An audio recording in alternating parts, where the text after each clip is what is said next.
Tikisimi iravuga ngo ikomoka ku ntumwa. Ntabwo ikomoka ku ntumwa. Ngiye kubabwira aho Kiliziya Gatolika ifite icyicaro i Roma, i Vatikani, aho ikomoka. Abafaransa baravuze ngo si tu ne lis pas tais-toi. Niba udasoma funga umunwa. Barongera ngo celui qui ne lit pas n'a pas de mot à dire. Niba utajya usoma nta n'ijambo ufite ryo kugira icyo uvugira mu bantu. Biriya musoma banababwira muri za Kiliziya ngo bakomoka ku ntumwa. Ibyo si byo. Intumwa zari zimaze gupfa hari hashize ibinyejana birenga 4. Abangaba aho bakomoka naho mbasobanuriye. Une véritable encyclopédie de connaissances religieuses, une source précieuse d'information. Aho dukura makuru nyayo yizewe y'ibyakozwe. Basobanura icyo bise infaillibilité du pape. Ukudacumura kwa papa.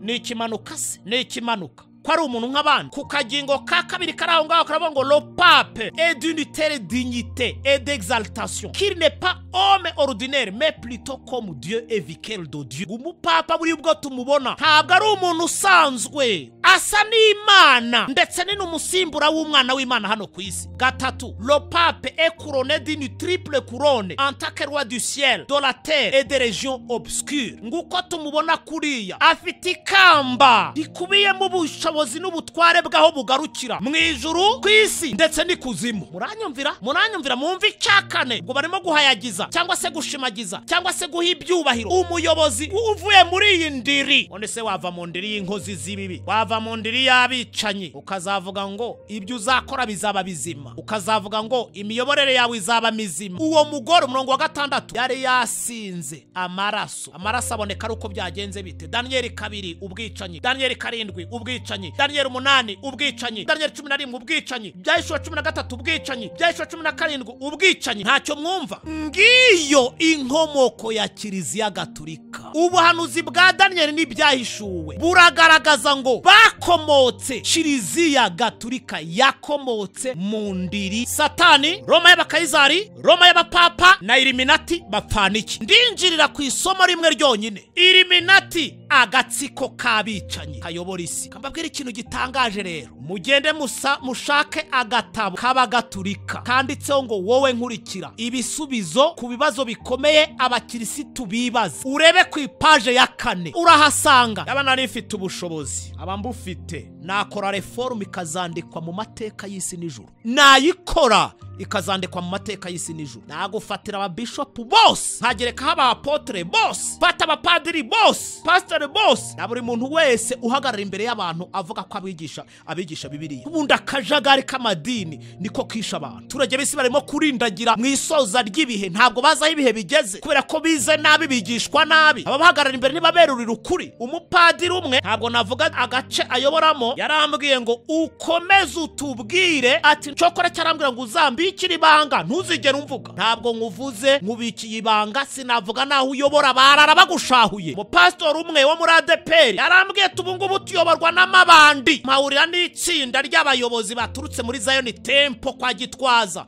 abandi baturutse kwa Masaso. Bampa ijambo ngo nigishe. Mwera babwiye ati mbonye umuntu hariya. Ngingo ya 2 ni yuko umuntu adashobora gukizwa n'imirimo itegetswe n'amategeko. Kwa mvugo ziza ntimwahasomye, kwa mwikirisha amategeko mwizi byaho. Abasinzire naburiye inkike, ba mihango y'idini, bandyarya, babute, bamuswa n'abaruhangara. Umugabo witwa Ntabwenge hamugira inama aranga, arangije yitwaza ngo gene yiriza ubusa 2 mu cyumweru, ngo mbere mu mwenda ndamwishyura, ngo kandi kindi marana gutanga kimwe mu 10 n'amaturo, ngerageza kubwiriza ubutumwa ngo nkabugeza ku. Baramubaza ati none se wigeze urunyura ku irembo rirasukirwa? Waba ufite urupapuro rwa gatanga kambere rwitwa kubyarwa bwa kabiri rwo guhinduka ko mu mutima? Ngo ibyo mumbwira inzaduka. Baramubwira ati wa mugabo we, niba udahinduye ibitekerezo byawe ati izina niryo muntu uri Ntabwenge koko. Ntabwenge arababwira ngo nimugende gwicyo mfa nuko nzagera ku marembo yo mw'Ijuru nkinjira. Adventiste n'Abagatolika mu nyumva ni mwebwe nzatindaho kuko ni mwebwe mufite akangare k'ibitabo. Mfite ubwoba ko iyo mizingo muhetse nimutitonda izababanziriza kujya mu munwa wa gihonomo mutwikanwe nayo. Ubu rero ndaje nsuzuma ibirimo byose, nimara kubisuzuma mbambi kubusa uko muri gushyira hagaragara. Uzumva babaye nigeze numva kuri radio umuntu arigisha arahanisha ngiye kumva numva ngo izo pene ora babazo pera. Ngo rurimi ni bwoko ki? Undi yigishije kuri indi radio ngo ore pere ya pende leader ya seri. Undi yavuze amagambo arantangaza, yavuze igifaransa gipfuye, kivudre Sandra Arabiye, ni ururimi rw'igifaransa rupfuye. Yaravuze ngo ninde ushaka umukobwa Sandra. Arabiye ni Rwanda Broadcasting Agency. Ninde ushaka umukobwa Sandra, ikigo cy'igihugu gishinzwe itangazamakuru. Urwo rurimi ni urw'Imana, urwo rurimi ni urw'Imana koko. Ikintu cyantangaje, nigeze gusanga umupastori arimo kwigisha abantu kuvuga mu zindi ndimi. Niba ari urw'Imana rwigishwa n'aba, umuntu avuga ngo voze kire bole voze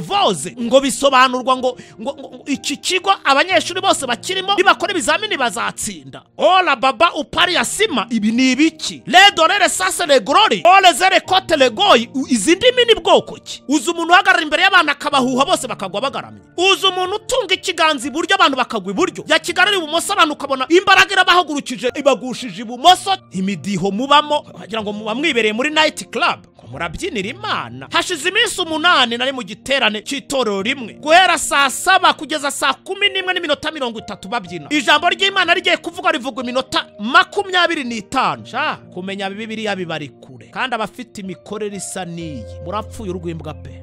Hari igihe kizagera Mwami Yesu agarutse kutujyana iyo mw'Ijuru,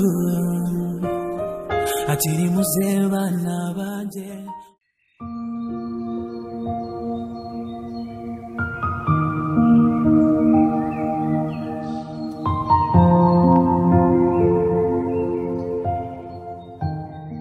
Urakoze Mana yacu, turagushimye.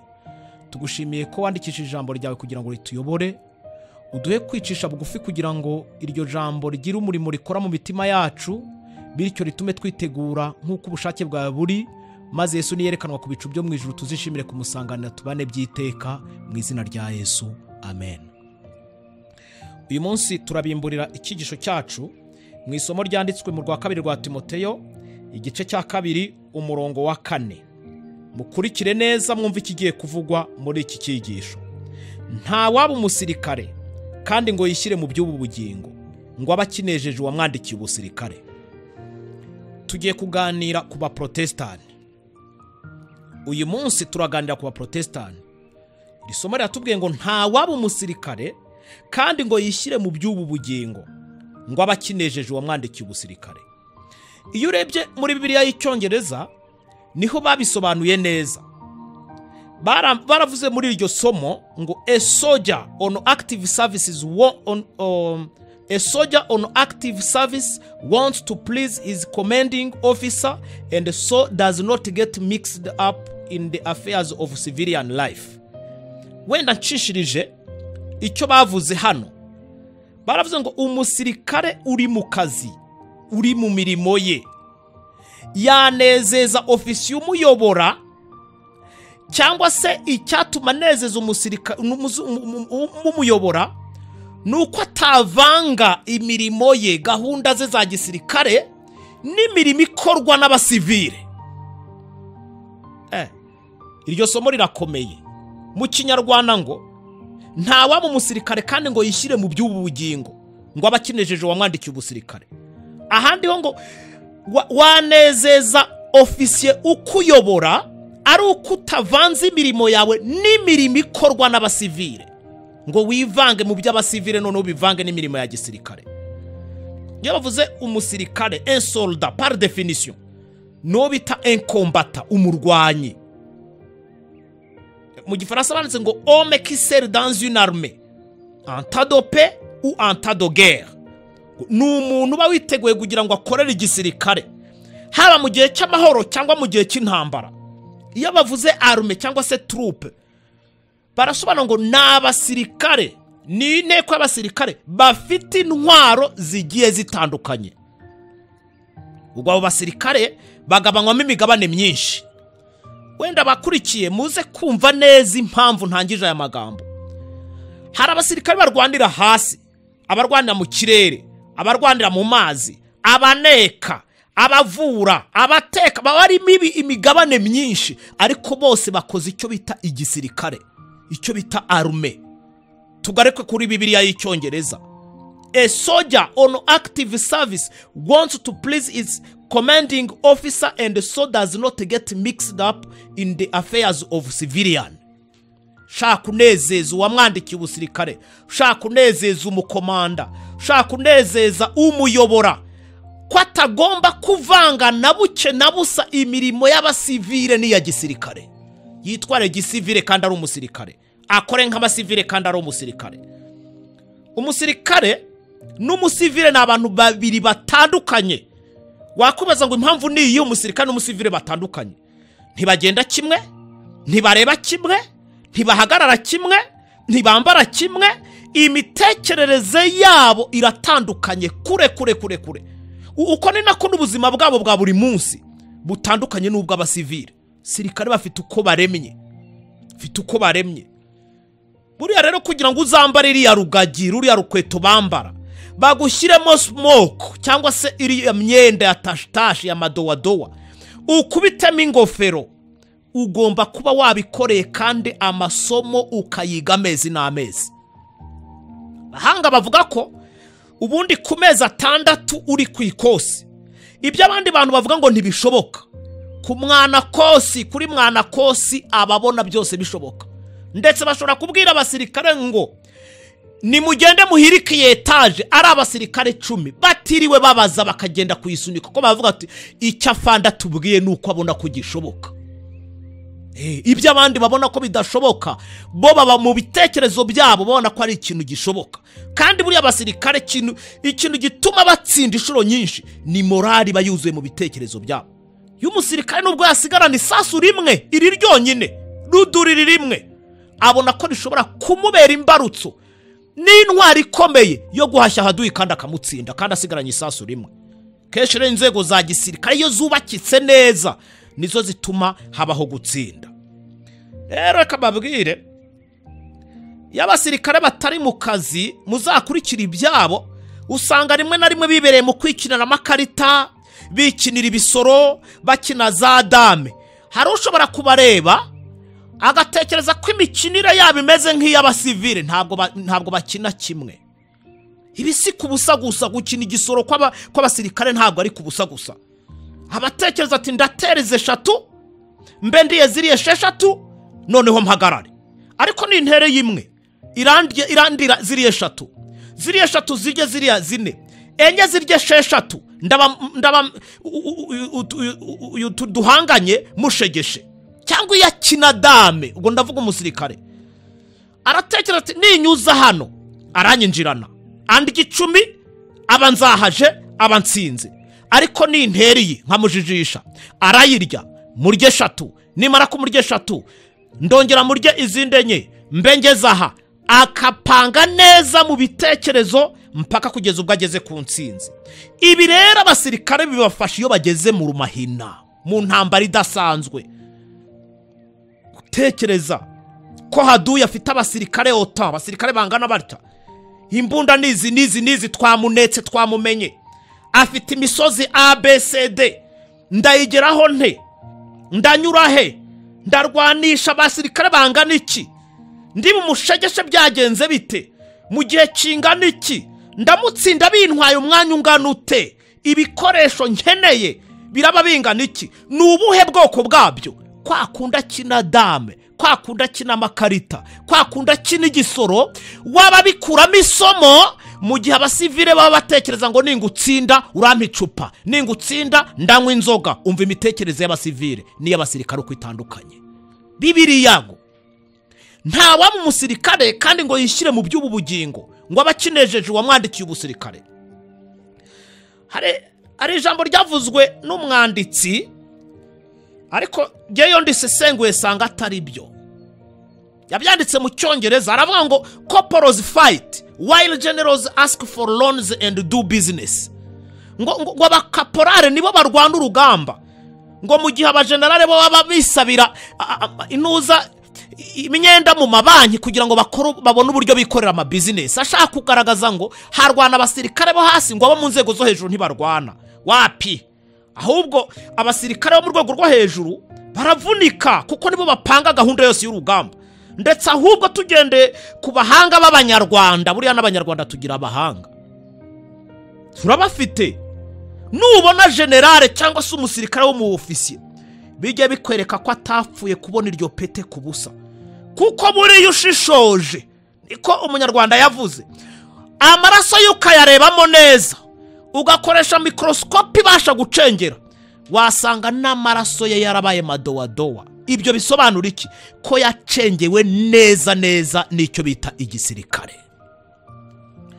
Abasivile rero mu nyumva, civilian nyumva, bazagufata wambaye iriya mpuzankano, iriya myenda ya gisirikare, wambaye inkweto za gisirikare cyangwa se ingofero ya gisirikare, nkubwiza ukuri uzabihekenya, bazagutera ishyamba, akabuno nikamara gutota nibwo uzumva neza icyo nikora ndimo kuvuga. Sirikare n'umusivile baratandukanye. Buriya ntibinemewe ko umusivile ashyiramo ikintu cyose cy'impuzankano ya gisirikare, ntabwo abyemerewe. Tuva aho ngaho tujye mu Befeso, ngira ngo noneho ubu nibwo tugiye kwinjira mu cyigisho cyacu neza. Abefeso igice cya 6 turahera ku murongo wa 11 tugeze kuri 20. Mutega amatwi mwumve. Mwambara intwaro zose z'Imana kugira ngo mubashe guhagarara mudatsinzwe n'uburiganya bwa Satani, kuko mudakirana n'abafite amaraso n'umubiri, ahubwo dukirana n'abatware n'abafite ubushobozi n'abategeka isi y'umwijima n'imyuka mibi y'ahantu ho mw'Ijuru. Nuko rero mutware intwaro zose z'Imana kugira ngo mubashe gukomera ku munsi mubi, kandi murangije byose mubashe guhagarara mudatsinzwe. 14.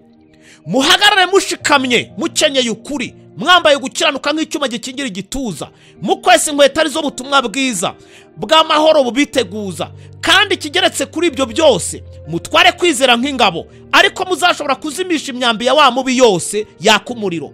Mwakira agakiza kaba ingofero, mwakire n'inkota y'umwuka ariyo jambo ry'Imana, musengeshe umwuka iteka mu buryo bwose bwo gusenga no kwinginga, kandi kubw'ibyo mugumye rwose kuba maso musabira abera bose. 19. Kandi nanjye munsabire mpabwe kuvuga nshize amanga, uko mbumbuye akanwa, kugira ngo menyeshe abantu ubwiru bw'ubutumwa bwiza, aribwo mbereye intumwa yabwo, kandi mboheshejwe umunyururu mvuga ibyabwo nshize amanga nk'uko bikwiriye. Muri aya masomo twumvisemo iki? Abantu batwara intwaro.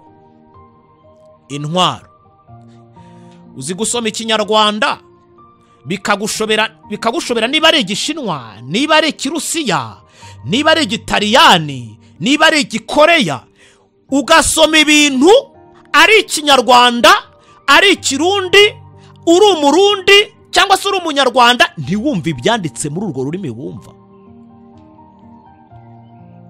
Mwambare ceinture ukuri, mukubiteho antibare gukiranuka, mufunge rugagi cyangwa botine arizo butumwa bwiza, mwe mwitwaje bouclier ingabo ariko kwizera, shyiramo ingofero ariko gakiza, mwitwaze inkota imbunda ariyo jambo ry'Imana, kandi ntihagire ugoheka ngo ibyo bikubiyemo aho ngaho. Wumva ibyo ari by'ibi bintu? Wumva ibyo ari byo? 19 na 20 ngwibyo nibyo bizaba. Paulo yavuga ngo kuko ari byo bizambashisha kuvuga ubutumwa bwiza nshizamanga.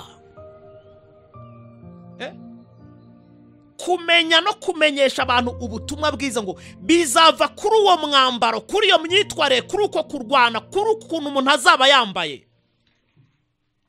Ahasigaye ngubwo Paulo yavuze ngo muri iyo nyabutatu y'umugozi nanjye nzaba mboheyemo, ariko condition nuko umuntu azaba yambaye gutyo. Usibye kubeshya no kwigira shyashya, bantu munteze amatwi, muzi uwo murwana nawe, ubwoko bw'intambara rwana cyangwa se mwe murwana murayizi? Iyo ntambara hirwanirwa murahazi? Ingabo ze arwanisha zaba izigaragara n'izitaboneshwa amaso, muzi uko zingana, muzi uko zirwana? Ayoboke ba Bibiliya, muzi uko zirwanwa, muzi aho zirwanirwa? Ubwirwa n'iki kwayitangiye? Uyigejejeho izasoza ite? uzi kuba mu bintu mutazi. Abaprotestani n'igitabo cy'umugenzi. Uyu munsi isomo ryacu n'abaprotestani. Abaprotestani n'igitabo cy'umugenzi. Subiremo abaprotestani n'igitabo cy'umugenzi. Uyu munsi icyigisho cyacu n'abaprotestani. Ubutaha n'abagatulika n'ibitabo banditse. Nyuma y'abagatulika n'ibitabo banditse n'abadventiste n'ibitabo by'itorero ryabo. Nguko uko ibyigisho bigiye gukurikirana. Ariko uyu munsi n'ukwiganira ku baprotestani nta n'ibitabo byinshi bagira. Ndavuga abaprotestani n'igitabo cy'umugenzi. Kambabwire ndaje mbambi kubusa. Ndaje mbambi kubusa ibyanyu mbishyira hagaragara. Uzagira ibibazo wese kubyavuzwe. Baca umugani ngo findi rutwa na sararoga kandi uwanga amazimwe abandwa habona. Uzitwaza iyo Bibiliya yawe n'ibitabo byo mu idini ufite maze uze baduha umwanya. Abatwumva nibo bazaca urubanza. Adventiste n'abagatulika mu nyumva ni mwebwe nzatindaho kuko ni mwebwe mufite akangare k'ibitabo. Mfite ubwoba ko iyo mizingo muhetse nimutitonda izaba banziriza kujya mu munwa wa gihonomo mutwikanwe nayo. Cyo kinteye ubwoba. Mfite ibitabo byinshi, mfite umurundo wabyo. Mwebwe matorero abiri ni mwebwe mufite ibitabo abandi madini adafite. Ubu rero ndaje nsuzuma ibirimo byose. Nimara kubisuzuma mbambi kubusa uko muri gushyira hagaragara. Uzumva babaye ntazasakuza azafata ibyo bitabo afate na Bibiliya aze baduha umwanya ruzacibwe n'abatwumva. Niba umuntu atazi yava ntamenye ibyo ahagazemo none mbabaze yagira cyizere cy'uko urugendo azarurangiza kandi urugendo rujya mu ijuru ko azarusoza amahoro. Ni mumbwire ni cyizere kiyagira kuri urugendo yatangiye azarusoza amahoro. Tujye ku mugenzi. Igitabo cyanditswe ahagana mu kinyejana cya 17 hagati. Auteur cyangwa se umwanditsi wacyo ni John Bunyan cyangwa se John Bunyani. Private mu ngabo z'Abongereza. Umva nawe icyo mbikundira. Fa nawe ikintu nabikundiye. Nta civilian yigeze ishyira ukuri ahagaragara kuko amateka yerekana ko inzego za gisirikare uhereye kera kose arizo zateje imbere ivuga butumwa. Utabiza abimenye. Ubivuga butumwa, ibwiriza butumwa, ibyanditswe byera, ivuga butumwa buryaratobatobwe ku buryo bidashoboka gusubiza ku mwimerere waryo ngo abantu baryumve neza. Ibwiriza butumwa rirarwaye kubera iyihe mpamvu? Nta basivile barifite. Nta basivile barifite na bwa busivile bwabo n'ibitekerezo byabo bipfuye. Imigendere yabo, imihagararire yabo, imikorere yabo byose birwaye. Ibyo nibyo byatumye n'uburwayi buboneka mu ijambo ry'Imana. Umuntu muzima atanga ibizima, utari muzima ntabwo yatanga ibintu bizima. Koko abigisha ba Bibiliya nk'abantu mwe babure ikosi ya gisirikare, babure n'ingando kweri, babure n'ingando. Aha ni ibintu byapfiriye, niho byangirikiye, niho byadogereye. Yaba nari mfite ubushobozi, aba mbufite, nakora reform ikazandikwa mu mateka y'isi n'ijuru. Nayikora ikazandikwa mu mateka y'isi n'ijuru. Nagufatira ababishop bose nkagereka haba apotre bose, fata abapadiri bose, pastor bose, na buri muntu wese uhagarara imbere y'abantu avuga ko abigisha Bibiliya. Fata nkabajyana ku ikosi. Ahubwo bushobozi nari mbufite nkabajyana ku ikosi bakavanwamo uburozi bw'inyigisho bariye mu matorero bagashyirwa ku myumvire mizima y'icyo Bibiliya yigisha. Noneho bakajya kuyobora abantu bazi ibyo bavuga ibyo ari byo. Bava ku ikosi basanga nta zina na rimwe ry'itorero rikirangwa mu gihugu. Umvera ako gashya naba nkoze. Nta zina na rimwe ry'itorero rikirangwa mu gihugu. Maze nkareba uwo mwirato wanyu n'ibyo byubahiro mwihaye icyo muvuga. ubundi akajagari k'amadini niko kisha abantu. Hakaba abantu b'Imana gusa bonyine nkuko byari mu binyejana bya mbere bibanza by'ubukirisitu. Ibi byose mu bijyanye n'imisengere mu bya gikirisitu byakomotse i Roma. Niyo mpamvu Daniel n'ibyahishuwe bivuga cyane ibya Roma, ariko amatorero atajya byiga. Muragowe zasobanurira iki Imana? Daniel n'ibyahishuwe bitigwa, hano bamenye ubuhanuzi bajambure. Turage bisi barimo kurindagira mu isoza ry'ibihe, ntabwo bazaho ibihe bigeze kubera ko bize nabi, bigishwa nabi. Aba bahagarara imbere nibaberurira ukuri. Mu kinyejana cya 17 kigezemo hagati, abaprotestant bo mu Burayi bahawe umucyo mwinshi. Ni Imana yawubahaye, irawubaho kubiyemo ukuri kose. Ibinyumuza muri John Bunyane, mugabo wari private mu ngabo z'Abongereza, imuha ubutumwa Imana y'ubwayo irabumuha. Ni nacyo gitabo ngiye kuvuga muri make. Ndavuga igitabo kimwe cyonyine, ariko mwumve ibintu bikubiyemo biri mu marenga abantu basoma ntibabimenye. Uyu John Bunyane yavutse mu 1628 aho bita Elstow. Avukira mu itorero rya Independent Church aho bita Bedford. Aza kurangiza ubuzima bwapfuye mu 1688 bwo yamaze imyaka 60. Huye n'ibibazo bikomeye, arafungwa, arakubitwa, agirirwa nabi ngo areke kwigisha ijambo ry'Imana, ariko aranga, aravuga. Uyu munsi dufite umurage w'ibyo yadusigiye. Mu bitabo yanditse, mu bitega amatwi, bamwe ntibanabizi. Muzabona agatabo kanditseho ngo umugenzi. Hari igitabo cya mbere, hari n'igitabo cya kabiri. Ibyo ni ibya John Bunyane. Yanditse ikindi bita mu Cyongereza Christian behavior, ni imyitwarire ya gikirisitu cyangwa se imyitwarire ikwiye umukirisitu. Hari ikindi yanditse bita Holy City, umurwa wera, n'abazawujyamo ko bazaba bameze, kondisho bazaba bujuje. Hari n'ikindi yanditse the grace abounding to the chief of sinners, ubuntu busaze, ubuntu bwinshi ku munyabyaha ruharwa. Hari n'ikindi yanditse ngo the holy war, intambara ntagatifu, ureke ya yindi zangirwa amadini zijya zirata ngo ni jihad zo kumara abantu no kubatikiza. Cyo ni igitabo cyanditswe na John Bunyane. Anandika amabronchire zikubiye mu tunyamakuru byose hamwe, yanditse ibintu 60. Ibyo byari biringanirijwe abaprotestani. Ndababwira impamvu. Byari biringanirijwe abaprotestani kugira ngo babyige, babisobanukirwe, bamenye ibirimo, bagire ubukirisitu nk'ubw'Imana yifuza. Mugane w'igifaransa uvuga ngo comme on connaît les saints on les honore, comme on connaît les saints on les honore, on traite chacun selon son caractère. Ukuri, ukumeze, uko witwara, ni nako abantu bazagufata. Urumva icyo uyu mugano usobanura?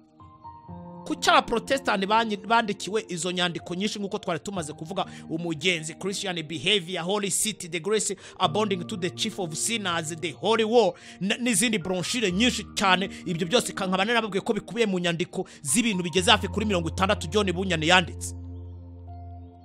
Kwari ukugira ngo abaprotestani iyo bava bakagera mu bihugu by'i Burayi bagaruke kubiri Bibiliya n'umurongo watangijwe n'abagorozi ba sekuru, kuko ubuyobe bw'abapapa bwari bubageze ku buce. Ngicyo cyatumye Uwiteka yandikisha ibi bitabo akabinyuza kuri John Bunyane. Byari bikomeye. Ubuyobe bwakomokaga ku bapapa ku cyicaro i Vatikani bwari bugeze ku buce abaprotestani. Ntibari bagikora umurimo, bari basigaye bashaka gukora umurimo ari uko bahawe ibihembo. Bari bamaze kuzirura ibyo baziraga, bari bamaze kwadopta iminsi mikuru n'imigenzo ya gipagani yashyizweho na Kiliziya Gatolika. Ibyo bintu byose kugira ngo Uwiteka bakosore, biba ngombwa ko yandikisha ubutumwa bwiza abunyuza muri John Bunyane kugira ngo bugere ku nteko y'abaprotestani, Imana bakosore, basubire ku murongo mwiza w'umwimerere wa basekuru babo. Bariya njya mbabwira amazina y'abatangije ubugorozi mu Bufaransa, muri za Boheme, mu Butaliyani, muri Ekose, mu Bwongereza no mu Budage. Imana ishaka kugira ngo igorora abo bantu. Mu baprotestanti mushobora kwibaza ngo kugwa kw'aba baprotestanti kwari gutewe n'iki? Muzakine n'abandi ntimuzakine n'itorero ry'i Roma. Muzakine n'abandi muzakine n'itorero ry'i Roma. Rikora bucece, rigacengera bucece, kandi fin mu gihe runaka rikagera ku byo ryagambiriye. Mu baprotestanti hinjiyemo buhoro buhoro intumwa zatorejwe Vatikani zibacengeramo zigize nkabo umugambi wari wo kubashyira no kubazana ku murongo wa Kiliziya Gatolika, kandi ari byo barwanyaga, ariyo barwanyaga. Bibakoraho abaprotestanti bararendagira ntibabimenya. Protestanti nigeze numva kuri radio umuntu arigisha arahanisha ngiye kumva numva ngo izo pene ora babazo pera. Urwo rurimi ni bwoko ki? Urwo rurimi ni bwoko ki? Undi yigishije kuri indi radio ngo ore pere ya ependeri ya seri. Urwo rurimi ni bwoko ki? Imana igira indimi zingahe? Undi yavuze amagambo arantangaza, yavuze igifaransa gipfuye ngo kivudre sandra arabiye.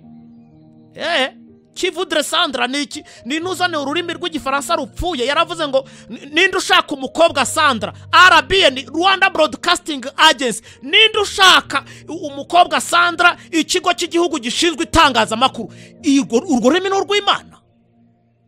Urwo rurimi ni urw'Imana koko.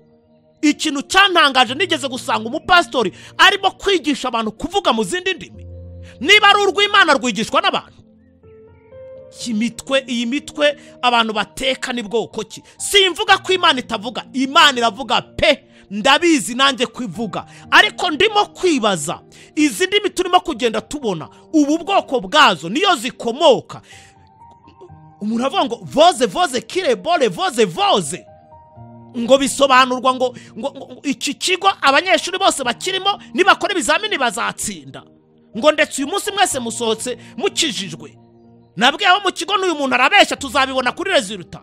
Ikintu cyambabaje nuko ari wo mwaka mu myaka igeze hafi ku 8 twagize abanyeshuri benshi babuze diplome, kandi bari babwiye ngo bazabona ama diplome. Ngo voze kirebole voze ngo niko Imana yavuze. Ola baba upari ya sima, ibi ni ibiki? Le dolere sase le glory, ole zere kote le goyi. Izi ndimi ni bwoko ki? Ni bwoko ki? Kwa abaprotestanti bafite ikibazo kugeza kuri uyu munota nabo ubwabo batarasobanura, batamenya guso. Izi ndimi niyumviye ku maradiyo, izo numva mu nsengero zo zirarengeje. Simvuga ko Imana itavuga mu nyumve neza, yaremye akanwa izi kuvuga, ariko sinumva impamvu yo kuvuga igishinwa ikivugira mu Rwanda abanyarwanda batacyumva. Ururimi rwavuzwe ni runasobanurwa, kabiri rw'abakora nabo baravuga ngo niwo tuzumva avuga ibyo ngo arabivuga kubwe. Arabivuga kubwe. Imbaraga zirimo gukora noneho ubu zirarenze. Imbaraga ziri mu baprotestanti zirarenze. Uzi umuntu uhagarara imbere y'abantu akabahuha bose bakagwa bagaramye. Uzi umuntu utunga ikiganza iburyo abantu bakagwa iburyo, yakigarara ibumoso abantu ukabona imbaraga irabahagurukije ibagushije ibumoso cyangwa se ibagushije iburyo.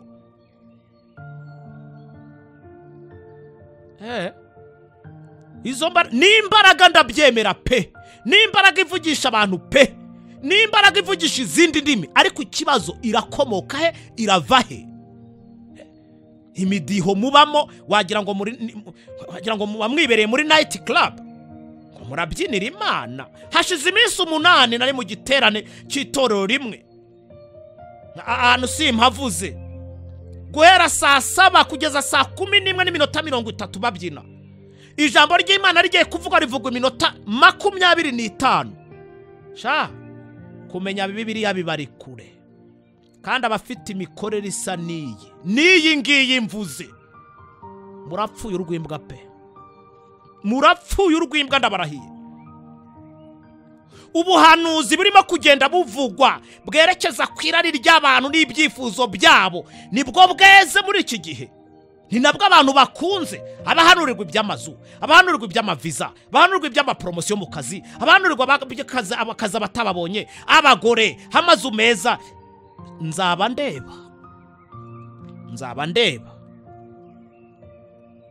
Nzaba nitegereza, nzaba ndeba. Babwire muri make igitabo cy'umugenzi ibikigize. Igitabo cy'umugenzi kigizwe n'ibiki? Ni igitabo gikubiyemo ubutumwa bwiza busobanutse bwo gutsindishizwa n'ubuntu kubwo kwizera. Nababwiye definition yo gutsindishizwa n'ubuntu kubwo kwizera. Reka nze nyibibutse. Gutsindishizwa n'ubuntu kubwo kwizera ni umurimo ukorwa n'Imana yonyine. Ni nayo ifata icyubaro cy'umuntu ikakimanuka kigeza hasi mu mukungugu, yarangiza ikamukora icyo bwo atabasha kwikorera. Nababwiye ko ibintu umwana w'umuntu atabasha kwikorera bikubiye mu bintu bine. Icyambere, ikintu umwana w'umuntu atashobora kwikora nuko adashobora gutsinda umutima w'ibyo ntibibaho. Umwuka w'Uwiteka, imbaraga y'Imana niyo itsinda umutima w'umuntu. Icyakabiri umuntu adashobora kwikorera, umuntu ntiyabasha kwiyereka, kwihishurira, kwiyibutsa ibyaha yakoze uhereye mu bwana bwe. Yo ni impano, c'est un don de Dieu, ni impano ikomoka ku Mana. Uwo murimo umwana w'umuntu ntashobora kuwikorera, ni imbaraga y'Imana iwukora, ni Imana y'ubwayo ibasha guhishurira umuntu ibyo yakoze. Icyagatatu, ntabwo umuntu abasha kwiha amahoro yo mu mutima, ibyo bitangwa n'Imana. N'abayiha muribeshya, muri mahoroniza. Yesu naza muzaboraho mukwirwa muzamwara. Ikindi cyakane, Imana itanga amasezerano y'imbabazi. Uwibabari arabimenya akabona amasezerano kwe ku Mana, apana iby'abandi birirwa bafitira babeshya. Amasezerano yabaye hagati y'umunyabyaha n'Imana, umunyabyaha arayamenya, akaba n'umugabo wo guhamya ibyo Uwiteka yamukoreye.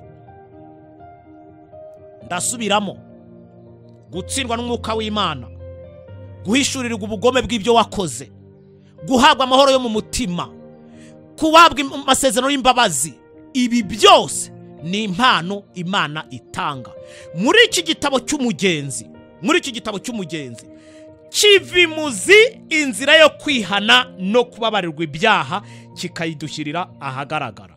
Ni ukuvuga ngo umuprotestani wese yava akagera, utaziga iki gitabo cy'umugenzi, dore ko ari cyo yahawe. Niba Bibiliya atabasha gusobanukirwa n'ibyayo naho inzira ikubiyemo, dore niyo tumaze iminsi twiyigisha muri Bibiliya. Iki gitabo ukazaramuka utakize, nkarabiye mu matwi yawe muri uyu mugoroba, nkarabiye mu matwi yawe muri aya masaha.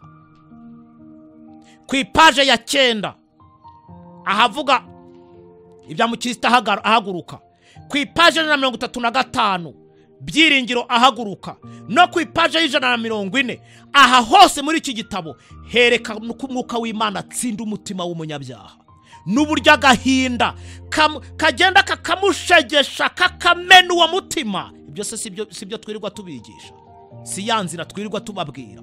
None abaprotestani bazayihungira hehe? Kuri mu gitabo cy'umugenzi kandi cyarahawe abaprotestani kugira ngo kibakosore, kibasubize ku murongo. Muraramuka mutiza ubutumwa bwo gutsindishwa kubwo kwizera. Cyokora cyo niba mutabubuzi, muhamagara ababuzi babasobanure, muve muri ubwo bujiji murimo, mubuvemo. Aya mapaje mbabwiye agenda agaragaza iby'uko umutima w'umuntu utsindwa n'umwuka w'Imana. Ku ipaje ya 16 kugeza kuri 17, no ku ipaje ya 38, Imana yerekana ibyaha umuntu yakoze. Muri icyo gitabo harabihamya, ahagaragaza uko Imana yereka umunyabyaha ibyo yakoze. Muzahungira he? Muzajya he? Muzakwepa Bibiliya se? Muzakwepa n'ibitabo byandikiwe abaprotestani? Erega Imana yaratangatanze, munyabyaha ntaho uzayihungira. Urabeshya, waratangatanzwe, ntaho uzayihungira. Ku ipaje ya 37 y'icyo gitabo, no ku ipaje ya 140 hagaragaza uburyo Imana itanga amahoro yo mu mutima, n'ubuhamya burimo bw'abo Imana yabikoreye. Urumva umuprotestani wese yava akagera, aka kajagari k'amatoro kose kuzuye iki gihugu no hanze yacyo, ubasha kumva Ikinyarwanda, ufite ikibazo gikomeye nuramuka utabonye amahoro yo mu mutima kandi ibyangombwa byose Uwiteka arabitanze. Urwaye bwaki, ufite stoka y'ibiryo, ufite inka, ufite inkoko zaguha amagi, ufite dodo, ufite imboga z'amoko yose, ubifite iwawe mu nzu, ukaba upfuye urwaye bwaki, wakubona ntiyaguseka. Ni gute abantu bafite igitabo cy'umugenzi bakaba bafite Bibiliya bayihetse batazi inzira yo kwihana kubabarirwa ibyaha, batayizi? Utazayinyura ntazagire ngo Uwiteka ntiyamwezeho. Nirijwi ribabwira ririmo kuberaho ushaka kizamagara ye.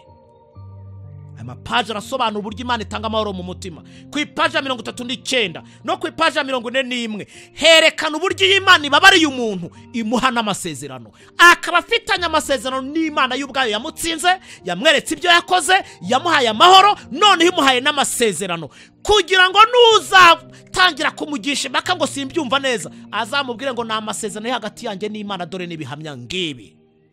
Murajya he mwa Protestant? Iyo ni ingingo ya mbere ku butumwa bwo kwihana no kubabarirwa ibyaha.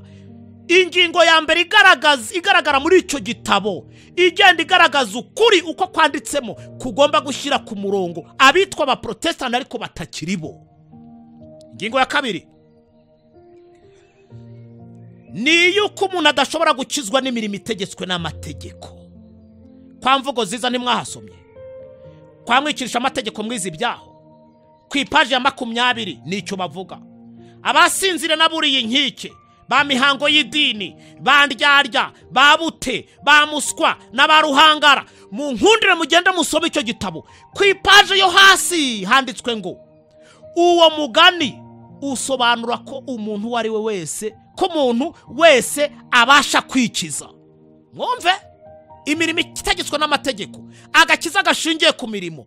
Babute, muswa, ruhangara bagiriwe inama baranga, mihango y'idini nandyarya, umva amazina nyine, mihango y'idini ndyarya bagirwa inama baranga. Mu busobanuro hasi baranditse ngo nuko bagaragaza ko muri iyo migani irerekeza ku bantu bazi ko hari icyo bakora bakikiza. Urumva icyo gitabo icyo cyasigaje ni ikihe? Ku ipaje ya 75 kugeza kuri 80 havuga iby'umugabo bita amagambo. Bagerageje gusobanura, baravuga ngo uwo magambo afite amagambo menshi, aravuga pe, arigisha, aravuga ibice birenze 100 byo kubyarwa bwa kabiri, asobanura ubutumwa bwiza. Ariko bamubajije ngo none imbaraga y'Imana ihindura yaba yarakoreye mu mutima wawe, ngo ibyo ngo sinzi ukuntu bigenda. Turi magambo koko. Mwumvise se? Mwateze amatwi? Baratwereka ngo guhinduka nuko imbere kandi gukomoka ku Mana nta uzakizwa n'imirimo itegetswe n'amategeko. Ku ipaje y'140 umugabo witwa nta bwenge hamugira inama aranga, arangije yitwaza ngo gende yiriza ubusa 2 mu cyumweru, wo mbere mu mwenda ndamwishyura, ngo kandi ikindi maranira gutanga kimwe mu 10 n'amaturo, ngerageza kubwiriza ubutumwa ngo nkabugeza. Baramubaza ati none se wigeze unyura ku irembo rirasukirwaho? Waba ufite urupapuro rwa gatanga kambere rwitwa kubyarwa bwa kabiri rwo guhinduka ko mu mutima? Ngo ibyo mumbwira n'inzaduka. Baramubwira ati wa mugabo we, niba udahinduye ibitekerezo byawe, ati zina niryo muntu uri nta bwenge koko, uratekereza kuzemererwa kwinjira mu marembo yo mw'Ijuru? Nta bwenge. Arababwira ngo nimugende gwicyo mfa nuko nzagera ku marembo yo mw'Ijuru nkinjira. Ntibamubajije ubuhamya, ntibamubajije igitangazo Uwiteka akore mu mutima we, ntibamubajije uko yabyawe bwa kabiri, ntiyariye indimi, ntiyashakashatse ubuhamya muri wakabubura. Byamugendekeye bite? Mugende musome mu mapaje ya nyuma asoza y'icyo gitabo. Ku ipaje 29 kugeza kuri 31 hagaragaza ubuntu bwa Yesu ko ari bwo bwonyine bukiza, atari ukwihambira ku mirimo. Kwa musobanuzi muhasome. None iki Imana yashigaje ni iki? Umuprotestant uzarimbuka azabazize iki koko? Nicyo azabazize? Ko iki gitabo kigenda kikagaragaza neza inzira uko igendwa, ubutumwa uko bugomba kuvugwa. Murabeshya ntaho muzajya tu, ntaho muzarihungira.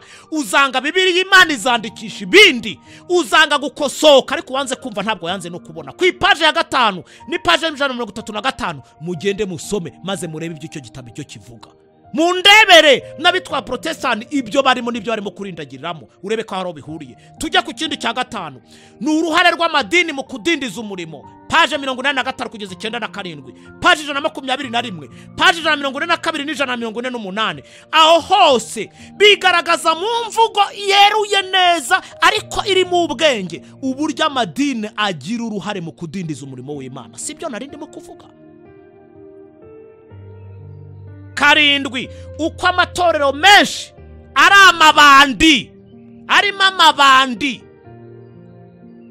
yirirwa ry'amaturo y'abatigishije. Page 98, page 105. Ubundi ibitabo mufite murabisoma, ibitabo mugendana murabisoma. Njya nibaze iyo abantu basomye ubundi bumva ibyo basomye. Akagingo ka 8 ni amaherezo meza yabumviye icyo babwirijwe n'ijambo ry'Imana, bakayoborwa n'umwuka w'Imana, bagahindurwa n'imbaraga z'Imana. Genda usome page 158 kugeza ku page 159. Wenda reka ngarukiraho ku gitabo cy'umugenzi. Abaprotestani bateze amatwi iyi radio, icyo mbabwira muracyumva neza? Kuko ari kubasogongeza. Hasigaye mwese akawa mugabo umugenzi ubagereho. Ugura 1000, gende mu ugure, mwicare musesengura ibyo mutumva, mubaze abantu babasobanurire. Baranditse mu mugani w'igifaransa ngo il vaut mieux tenir que courir, la possession vaut mieux que l'espérance. Aho gukomeza kugira icyizere cy'amagambo bakubwira, soma wiyumvire, soma wirebere, igenzurire. Uzabyanga uzigisha bitari ukuri gusa. Mbabajwe n'amarira uzarira nta butabazi uzaba ufite. Nicyo kimbabaza cyonyine. Uko uzarira uvuza induru nta butabazi ubashije kubona. Isomo risoza maze mu munota umwe tugira uwo twumva niba hari icyo yatwunganda. Turasubira mu Befeso igice cya 6 cyangwa dusoreze ku murongo wa 23 cya gice n'ubundi twasomaga. Haravuga ngo amahoro abe muri bene data n'urukundo rufatanije no kwizera biva ku Mana Data wa twese no ku Mwami Yesu Kristo. Mwumve neza amagambo ari ku murongo wa 24. Ubuntu bw'Imana bubane n'abakunda Umwami wacu Yesu Kristo bose bataryarya. Bubane n'abakunda Umwami Yesu, ariko abo bose kondisiyo bashyizeho bataryarya. Mu gusoma mu rwa 2 rw'Abatesalonike igice cya 2 turere ku murongo wa 3 tugeze ku murongo wa 12. Titiri avuga ngo kugaruka kwa Yesu kuzabanzirirwa no guhishurwa k'umugome. Kugaruka kwa Yesu kuzabanzirizwa no guhishurwa k'umugome. Dusome umurongo wa 3. Ntihakagire umuntu uboshya uburyo bwose, kuko uwo munsi utazaza kurya kwimura Imana kutabanje kubaho, kandi urya munyabugoma atarahishurwa ari we mwana wo kurimbuka. Umurongo wa 4. Ni umubisha wishyira hejuru y'icyitwa Imana cyangwa igisengwa kugira ngo yicare mu rusengero rw'Imana yiyerekane ko ari Imana. Ntimwibuka yuko nabababwiye ibyo nkiri kumwe namwe? Kandi none muzi yuko ikimubuza ari ukugira ngo azahishurwe igihe cye, kuko amayoberane y'ubugome n'ubatangiye gukora, ariko nazahishurwa keretse uyabuza kuweho. Umurongo wa 8. Nibwo wa mugoma azahishurwa, ubwo Umwami Yesu azicisha umwuka we akamutsembesha kuboneka kukuza kwe. Kuza k'uwo mugome kuri mu buryo bwo gukora kwa Satani, gufite imbaraga zose n'ibimenyetso n'ibitangaza by'ibinyoma. 10. N'ubuhenzi bwose bwo gukiranirwa kukurimbuka, kuko batemeye gukunda ukuri ngo bakizwe. 11. Nicyo gituma Imana izabohereza ubushukanyi bukomeye cyane ngo bizere ibinyoma, kugira ngo abatizeye iby'ukuri bose bakishimira gukiranirwa bacirwe witeka. Magambo arakomeye yavuzwe n'intumwa Paulo, abyandika yanditse mu rwandiko yandikiye Abatesalonike, rwari urwandiko rwa 2. hari imijyi myinshi cyane yanyuzemo yagiye avuga ubu butumwa, avuga ibyo kuguhishurwa kwa antikristo, ukuguhishurwa k'uyu munyabugome, ukuguhishurwa kuzishyira hejuru y'icyitwa Imana, kandi azaherekezwa n'ibitangaza. Agenda amusobanura mu mijyi myinshi. Mu Burayi hari ahantu yavuze ubutumwa bukomeye: i Roma, Atatu, Apiyo, Puteyori, Surakusa, Regiyo, Italia, Makedoniya, Darumatiya, Nikapori, Akaya, Korinto, Atenayi, Beroya, Tesalonike, Filipi, Samotirake, Sirowa, Aso. Aho hose iyo migi Pawulo yayinyuzemo, ntabwo yigeze yibeta kubabwira iby'ubuhanuzi bukomeye bw'ibyendaga kubaho, uburyo ukuri kuzagorekwa, uburyo abantu bazishyira hejuru y'icyitwa Imana ngo bajye basengwa kandi atari Imana, bategereje kandi bagarura kuri, bazana bikururira kurimbuka kubategereje. Hari n'indi migi yo muri Aziya nka Yerusalemu, Yopa, Damasiko, Sidoni, Salamini n'indi myinshi. Muri Afurika hari umujyi wa Alexandria n'ibirwa byinshi nka Kupuro, Kirete, Konido, Merita n'indi yose. Iyo yose Pawulo yayigezemo, yerurira abantu arababwira ngo mube maso, ibintu birakomeye, ingoma turimo igiye kuzana ibintu bidasanzwe, igiye kwishyira hejuru y'icyitwa Imana, abantu batangire basengwe. Avuga ibintu byinshi. Aho hose Pawulo yakoze, ntiyigeze yita ku kintu na kimwe cyamuca intege, ahubwo ukuri no kwerura ngiki by'ibintu byari byibanze mu bitekerezo bye, ngibyo ibintu yashyize imbere. Muzi ibintu bamukoreye, bagiye bamucira ibico inshuro nyinshi, yagiye mu nzu y'imbohe inshuro zitabarika, bamwingingiye kutavuga umwami yakiriye, uwo yamamazaga aranga, kugeza ubwo yaciwe. Amaze gucirwa bamujyana i Roma, nyuma yo guhamiriza abantu iby'umukiza uwo ari we, icyamuzanye, imanza zaca n'ikizamugarura bwa kabiri. Muzi icyo bakoze? Barajijisha, baca ruhinga nyuma, aho bari bamufungiye bamusangamo, bamuca ubugabo, baramushahura, nyuma barangije bamuca igihanga. Ariko mbere y'uko uwo mukambwe apfa, uwo musirikare w'umuofisiye apfa, uwari yarabwirije ubutumwa bwiza mbere y'uko apfa, yavuze amagambo akomeye nkunda. Pawulo avuga iby'iherezo rye, asaba Timoteyo kumusura. Umurongo wa 6 w'urwa 2 rwa Timoteyo igice cya 4 haravuga ngo, kuko jyeweho maze kumera nk'ibisukwa ku gicaniro, igihe ko cyo kugenda kwanjye kirasohoye. Umurongo wa 7, narwanye intambara nziza, narangije urugendo, narinze ibyo kwizera, ibisigaye mbiki ikamba ryo gukiranuka, iry'umwami wacu umucamanza utabera azampakuru rya munsi. Nyamara sijye jyenyine, ahubwo nabakunze kuzaboneka kwe bose. Uhereye ku murongo wa 9 kugeza ku wa 14 harandi magambo yavuze. Aravuga ati, witwa Dema twakoranaga yarigendeye, yiroshye mu bucuruzi, aragenda apfa ubwenge, ubu ntitukiri kumwe. Luka we turi kumwe, atuzanshakishirize Mariko aho yaba ari, azaze dufatanye, nibura nzapfa hari. Urebe witwa Tukiko w'umugome, w'umufatanyabikorwa mwiza, uwo nguwo naramwohereje, ubu ntakiri hano, ahubwo ari muri Efeso. Ariko witwa Alexandre yambereye mubi, ambera umugome, arampemukira, uwo yaragiye, ntabwo tukiri kumwe.